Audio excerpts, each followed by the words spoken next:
Hello friends, पिंगाक्स classes R11 में आपका स्वागत है। आज हम बात करेंगे प्रीवी पर्स की समाप्ति की। आखिर क्या था प्रीवी पर्स और क्यों और कैसे समाप्त किया गया प्रीवी पर्स, इन सभी बातों को जानेंगे इस वीडियो में। बने रहिए मेरे साथ।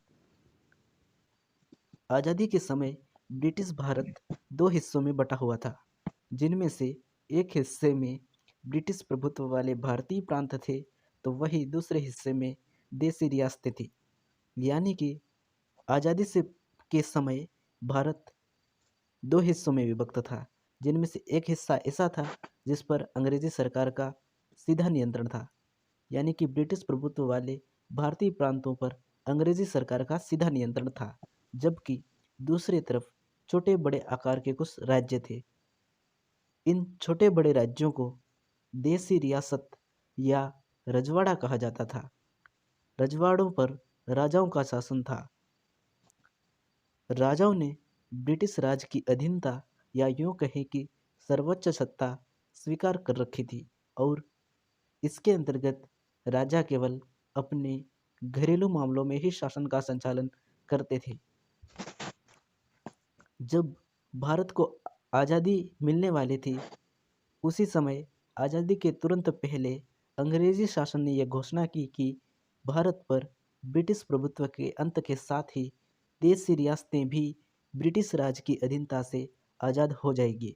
इसका सीधा सा मतलब यह था कि सभी उस समय भारत में 565 रियासतें थी, सभी भारत से ब्रिटिश राज की समाप्ति के साथ ही कानूनी तौर पर आज़ाद हो जाएगी। ब्रिटिश राज का नज़रिया यह था कि देसी रियासतें अपनी मर्जी से चाहे तो भारत या पाकिस्तान किसी एक में शामिल हो जाए, या फिर अपना स्वतंत्र अस्तित्व बनाए रखें। यह फैसला लेने का अधिकार रियासतों के राजाओं को दिया गया था, न कि रियासतों की प्रजा को। इससे भार अखंड भारत के अस्तित्व पर खतरा मंडराने लगा। उसी समय सरदार वल्लभ भाई पटेल के नेतृत्व में भारतीय रियासती विभाग ने ज़्यादातर रियासतों का भारत में विलय करने में सफलता हासिल कर ली थी। देशी रियासतों का भारतीय संघ में विलय करने से पहले सरकार ने इन रियासतों को यह आश्वासन दिया था कि रियासतों के तत्कालीन शासक परिवार को निश्चित मात्रा में निजी संपत्ति रखने का अधिकार होगा। साथ ही सरकार की तरफ से उन्हें कुछ विशेष भत्ते भी दिए जाएंगे।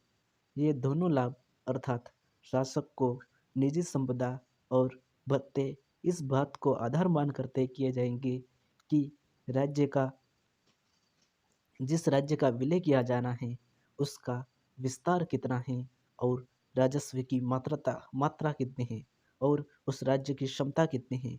इस व्यवस्था को प्रीवी पर्स कहा गया। प्रीवी पर्स के तहत उनका खजाना, महल और किले अब उनके ही अधिकार में रह गए थे। अर्थात राजाओं के अधिकार में अब भी उनका खजाना, महल और किले उन्हीं के अधिकार में थे। यही नहीं, उन्हें केंद्रीय कर और आयात शुल्क भी नहीं देना पड़ता था। अर्थात ये अब कर एकत्र नहीं कर पाते थे, परंतु इन्हें कर देने की भी आवश्यकता नहीं थी। कुल मिलाकर इन राज परिवारों की शान और शौकत बरकरार थी। रियासतों के विलय के समय राजाओं महाराजाओं को दी गई इस विशेष सुविधा का कुछ खास आलोचना नहीं हुई थी, क्योंकि उस वक्त देश की एकता और अखंडता का लक्ष्य ही प्रमुख रखा था। बहरहाल ये वंशानुगत विशेषाधिकार भारतीय संविधान में वर्णित समानता और सामाजिक आर्थिक न्याय के सिद्धांतों से मेल नहीं खाते थे। पंडित जवाहरलाल नेहरू जी ने कई बार इस व्यवस्था को लेकर अपना असंतोष जताया था। सन 1967 ईस्वी के चुनावों के बाद श्रीमती इंदिरा गांधी ने प्रीवी पर्स को समाप्त करने की मांग का समर्थन किया। उनकी राय यह थी कि सरकार को प्रीवी पर्स की व्यवस्था समाप्त कर देनी चाहिए। श्रीमती गांधी के सलाहकार पीएन हक्सर का मानना था कि जिस देश में इतनी गरीबी हो, वहाँ राजाओं को मिलने वाली ये विशेष सुविधा तर्कसंगत प्रतीत नहीं होती है।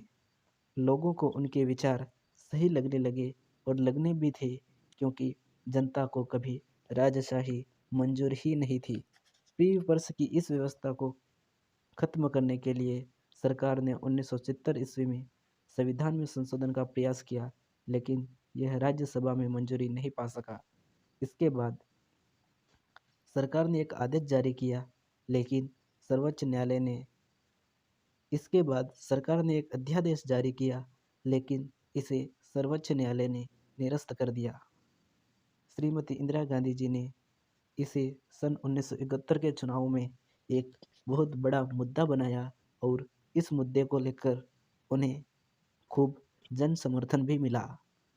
श्रीमती इंदिरा गांधी भारी बहुमत से चुनाव जीतकर सत्ता में लौटी और सारे नागरिकों के लिए समान अधिकार और सरकारी धन का व्यर्थ व्यय का हवाला देते हुए संविधान में 26वां संविधान संशोधन 1971 के द्वारा प्री-विपर्स को हमेशा के लिए खत्म कर दिया गया। इस विधेयक के पारित होने के बाद कई पूर्व राजवंशों ने विरोध किया, क्योंकि अब उन्हें यह सुविधा नहीं मिलने लगी थी। उन्होंने अदालतों में याचिका भी दायर की, परंतु अदालतों द्वारा सारी याचिकाओं को खारिज कर दिया गया। इस प्रकार यह व्यवस्था हमेशा के लिए समाप्त हो गई। श्रीमती इंदिरा गांधी के नेतृत्व में यह स्वतंत्र भारत में लोकतांत्रिक व्यवस्था की एक बड़ी जीत थी और उनके अथक प्रयासों के फलस्वरूप भारत की गणना विश्व समुदाय में एक आधुनिक समतावादी और न्यायप्रिय राष्ट्र के रूप में होने लगी।